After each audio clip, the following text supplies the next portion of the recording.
Bismillahirrahmanirrahim. Assalamu alaikum. Welcome to Skillful Stenography English Shorthand Dictations.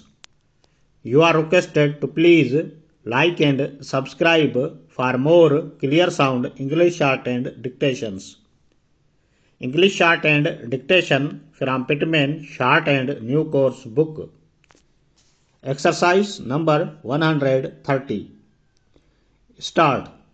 Gentlemen, comma, we received your communication of the 14th, comma, in which you complain of the delay in the completion of your contract, full stop, that we have failed to accomplish what we promised.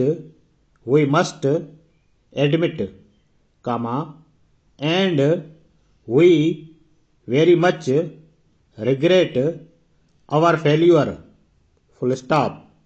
New para.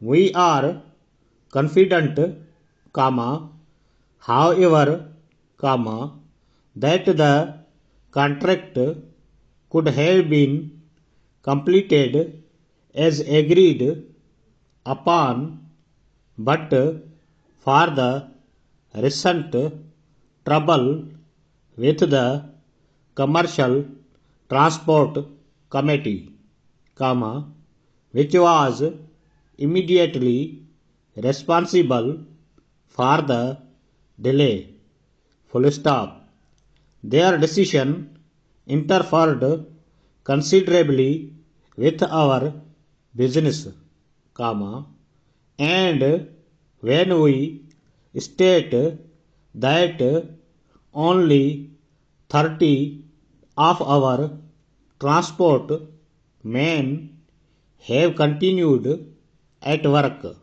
comma, we think you will recognize how difficult it has been to satisfy our customers, full stop. New para. It is unnecessary for us to add that we should regret the transfer of your business, comma, considering the long connection between us, comma, and the cause of the present interruption, full stop. Very truly yours, comma.